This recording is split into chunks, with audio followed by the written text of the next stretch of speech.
김은 고려인 3세로 2011년 고려인 남편과 결혼한 후 러시아와 인접한 우크라이나 도네츠크에 살며 2013년에 첫째 딸을 낳았다. 이듬해 도네츠크 내에 친러 반군과의 내전이 발생하자 어쩔 수 없이 정든 집을 떠나 수도 키이우로 이사하게 되었다. 다행히 잔나 씨의 가족은 키이우에 잘 정착하여 2015년에 둘째 아들을 낳고 행복한 나날을 보냈다. 그러나 그것도 잠시. 지난 2월 러시아의 우크라이나 침공으로 두 국가 간 전쟁이 발발하자 한 달 뒤 두 아이와 함께 국경을 넘어 폴란드로 탈출했다. 남편은 국가 총동원령으로 인해 우크라이나를 떠날 수 없어 가족 간 생이별을 경험하게 되었다. 잔나 씨는 폴란드 바르샤바에서 식당 일을 하며 근근히 생활을 이어가다가 지난 7월 더 안전한 곳을 찾아 자녀들을 데리고 연고도 없는 한국으로 넘어오게 되었다. 잔나 씨는 러시아 국적을 가지고 있지만 가족의 삶의 터전을 빼앗고 죽이려 했던 러시아에서 살고 싶지는 않았다고 한다.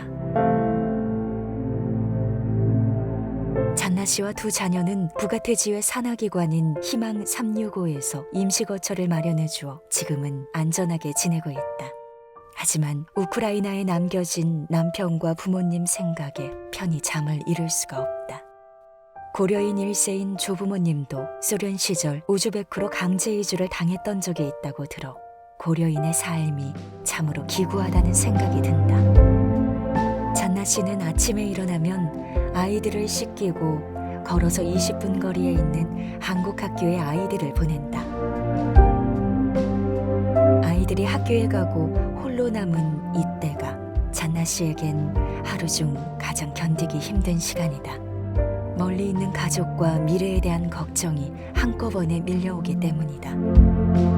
불안을 떨치기 위해 방에서 성경책을 읽거나 인터넷으로 현지 소식을 찾아보곤 한다. 그리고 이따금 그리운 남편의 사진을 꺼내본다. 남편과 통화를 할 때면 자신도 모르게 터져나오는 눈물을 주체할 수가 없다. 그런 잔나 씨의 모습을 바라보는 남편의 마음은 어떠할지. 지금은 미래에 대한 어떠한 계획도 세울 수 없다는 잔나 씨. 당분간 남편 없이 아이들과 하루하루를 힘겹게 버텨내야 하겠지만 그녀는 사랑하는 남편과 아이들을 위해 이 모든 것을 이겨낼 것이다. 그리고 언젠간 꼭 다시 만날 것이다. 현재 1천만 명이 넘는 우크라이나 피난민이 잔나 씨와 같은 처지에 놓여 있다. 전 세계 118개국에 사무소를 둔 국제구호단체 아드라는 우크라이나 피난민을 돕기 위해 약 4,700만 달러 규모의 다양한 지원 활동을 펼치고 있다. 아드라 코리아와 희망 365는 향후 1년 동안 잔나 씨 가족에게 숙식과 생활 비용을 지원해 주기로 했다. 잔나 씨는 지난 9월 24일 안식일에 침례를 받았다. 주 안에서 다시 태어난 그녀에게 하나님께서 고난을 헤쳐나갈 힘과 능력을 주실 것임을 믿는다.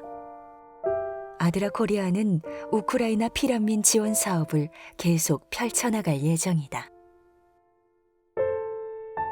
아드라 코리아는 피난민 동계 지원 모금을 진행 중입니다. 추위에 고통받는 피난민들에게 따뜻한 온기를 전해주세요.